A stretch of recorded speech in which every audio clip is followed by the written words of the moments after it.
దేశంలోని అత్యంత విజయవంతమైన వ్యాపార నాయకులలో కొందరిని పరిచయం చేస్తున్న భారతదేశంలోని టాప్ 10 అత్యంత ధనవంతుల గురించిన ఈ వీడియోకు స్వాగతం.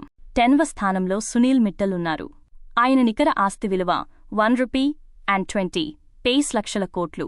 ఈ సంపద ప్రధానంగా భారతీ ఎంటర్ప్రైజెస్ నుండి సమకూరింది. 9వ స్థానంలో ఉదయ్ కోటక్ ఉన్నారు. ఆయన నికర ఆస్తి విలువ ₹140 లక్షల కోట్లుగా ఉంది. ఈ సంపద కోటక్ మహీంద్రా బ్యాంక్ నుండి సమకూరింది. ₹160 లక్షల కోట్ల నికర ఆస్తితో రాధాకిషన్ దమాని 8వ అత్యంత ధనవంతుడు. అతని ప్రధాన ఆదాయ వనరు అవెన్యూ సూపర్మార్ట్స్. 7వ స్థానంలో కుమార్ మంగళం బిర్లా ఉన్నారు. ఆదిత్య బిర్లా గ్రూప్ ద్వారా ఆయన ₹180 లక్షల కోట్ల నికర ఆస్తిని కూడబెట్టారు.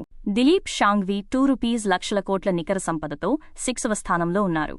ఆయన సంపద ప్రధానంగా సన్ ఫార్మాస్యూటికల్స్ నుండి సమకూరింది. ₹220 లక్షల కోట్ల నికర ఆస్తితో సైరస్ పూనావాలా 5వ స్థానంలో నిలిచారు. ఆయన సంపదకు మూలం serum institute of India. Lakshmi Mittal 4వ స్థానంలో ఉన్నారు. ఆయన నికర ఆస్తి విలువ ₹250 లక్షల కోట్లు. ఆయనకు ఆర్సెలర్ మిట్టల్ ప్రధాన ఆదాయ వనరుగా ఉంది. ₹3 లక్షల కోట్ల నికర ఆస్తితో శివ్ నాడార్ 3వ స్థానంలో ఉన్నారు. ఆయన సంపద హెచ్సిఎల్ టెక్నాలజీస్ నుండి సమకూరింది. 2వ అత్యంత ధనవంతుడు గౌతమ్ అదానీ. అతని మొత్తం సంపద ₹750 లక్షల కోట్లు. ఇది ప్రధానంగా అదానీ గ్రూప్ నుండి సమకూరింది.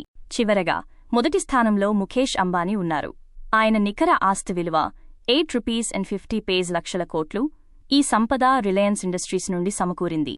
మరిన్ని ఆసక్తికరమైన వీడియోల కోసం ఈ ఛానల్కు సబ్స్క్రైబ్ చేసుకోండి. చూసినందుకు ధన్యవాదాలు.